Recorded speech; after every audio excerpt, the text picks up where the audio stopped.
En tout, de serres, il y a 5 hectares, et une serre qui fait 3 hectares, l'autre 2 hectares. 2 stations dans chaque serre équipées de température sous la canopée, température au-dessus de la canopée.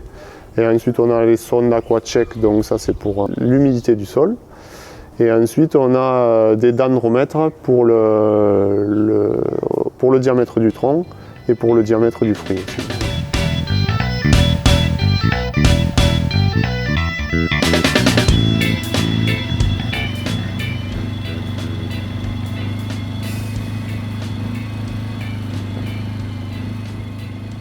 On a identifié 2 zones, la sableuse et l'argileuse, avec une station dans chaque serre.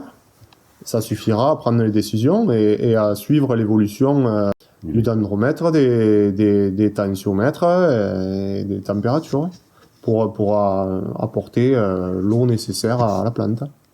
Parce qu'effectivement, si on se maintenait aux mêmes apports dans la serre sur l'ensemble des secteurs, nous aurions eu de l'asphyxie d'un côté ou un manque d'eau de l'autre.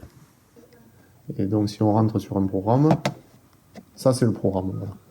Alors, qui tourne en quinconce et au final ça fait 1h30 sur une serre et 2 heures sur l'autre serre. Ça a permis d'analyser 2 modes d'irrigation différents suivant le type de sol. Là ici on a la mesure du dendromètre, situé sur le végétal. Ici on a la mesure des 6 états hydriques dans le sol. On voit quand on est à saturation, on voit quand il en manque, et en plus surtout avec les nouvelles sondes, ça nous permet de voir sur 60 cm de profondeur, et on s'aperçoit que sur les 30 premiers centimètres, on a des courbes qui varient énormément, et sur les 30 derniers, les courbes varient très peu, et il faut qu'elles varient très peu. Après ça c'est la courbe des moyennes de température, température maxi, mini. Et ensuite, les apports d'eau. Les apports d'eau par secteur.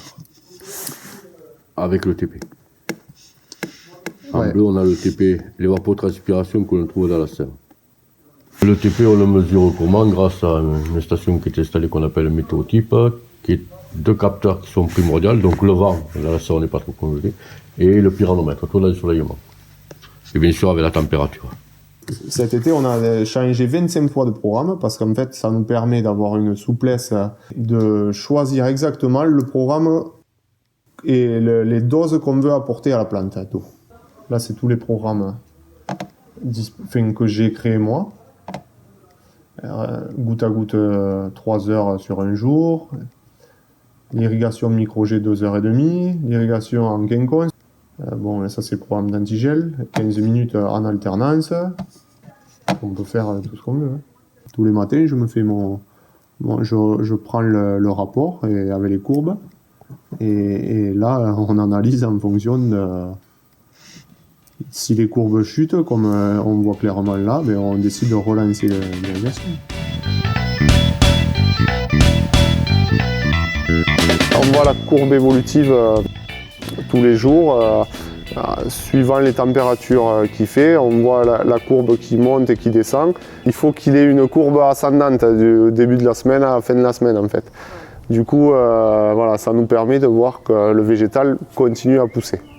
Tout est lié à l'irrigation et aux températures. Et le végétal, il faut qu'il continue à grossir malgré sa dilatation et la rétractation.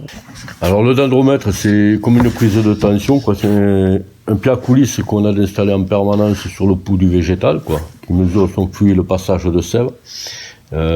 Ça permet surtout d'analyser à l'instant T le problème du végétal, quoi, le blocage du végétal. À tout moment, si on bloque la respiration ou autre, on s'aperçoit automatiquement par rapport à un blocage des courbes.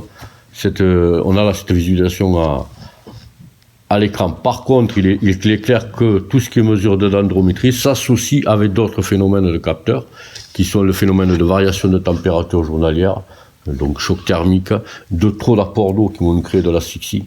Donc tout ça, grâce au dendromètre associé bien sûr à tous ces capteurs extérieurs, nous permet de mesurer ce qui se passe sur le végétal, le ressenti du végétal. Chose qu'on a fait de nouveau aussi cette année dans la serre, c'est carrément la mesure de dendrométrie sur le fruit lui-même. Alors ces courbes-là seront analysées en fin de saison pour voir s'il y a une corrélation, bien sûr, avec ce qui s'est passé dans le sol.